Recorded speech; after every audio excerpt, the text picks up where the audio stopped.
السلام علیکم ناظرین، MR نیوز اسٹوڈیو سے میں ہوں کنزا اسلم اور میں ہوں راشدہ حفیظ۔ سب سے پہلے نیوز ہیڈ لائنز۔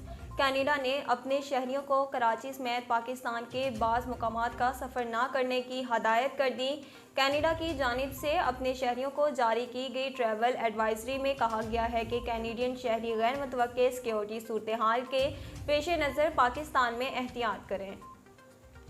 پاکستان میں کرونا مثبت کیسز اور اموات میں اچانک اضافہ ہو گیا۔ گزشتہ 24 گھنٹوں کے دوران عالمی وبا کے باعث مزید 13 افراد انتقال کر گئے اور 2074 نئے مریض بھی سامنے آئے۔ پاکستان میں کرونا کے اعداد و شمار بتانے والی ویب سائٹ کے مطابق گزشتہ 24 گھنٹوں کے دوران ملک بھر میں کرونا کے 44,120 ٹیسٹ کیے گئے، جس میں سے 2074 افراد میں کرونا وائرس کی تصدیق ہوئی، جبکہ وائرس سے مزید 13 افراد انتقال کر گئے۔ سرکاری پورٹل کے مطابق گزشتہ 24 گھنٹوں کے دوران ملک بھر میں کرونا کے مثبت کیسز کی شرح 4.7% رہی۔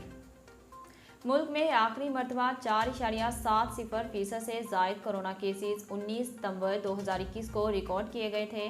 اس روز کرونا کیسز کی شرح 4.78% اور اموات 40 ریکارڈ کی گئی تھیں۔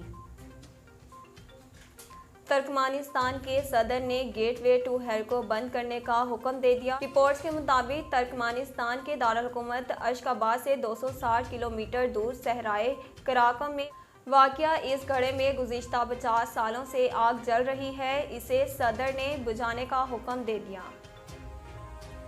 قومی کرکٹر یاسر شاہ کو مبینہ زیادتی کیس میں بے گناہ قرار دے دیا گیا۔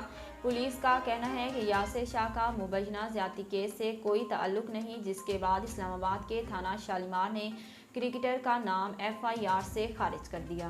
متاثرہ خاتون نے بھی اعتراف کیا کہ یاسر شاہ کا نام غلط بیانی کے باعث FIR میں شامل ہوا۔ پولیس کی جانب سے FIR کی ضمنی رپورٹ جاری کر دی گئی ہے، جس کے مطابق مدعیہ نے بھی یاسر شاہ کا نام کیس سے نکالنے کا کہا ہے۔ سابق DG FIA بشیر میمن کا کہنا ہے کہ انہیں بغیر ثبوت شریف فیملی کے ارکان پر کیسز بنانے کا کہا گیا۔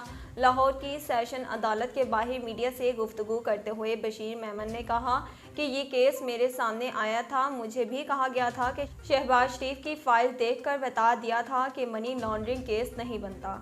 بشیر میمن کے مطابق شہباز شریف پر جس عرب شیخ کو فائدہ دینے کا الزام عائد کیا گیا، وہ اب وزیر اعظم سے ملنے جا رہا ہے۔ اس کی کئی وزراء کے ساتھ تصاویر بھی ہیں۔ ناظرین، اب تک کے لیے اتنا ہی۔ مزید خبروں اور تفصیلات کے لیے دیکھتے رہیے MR نیوز۔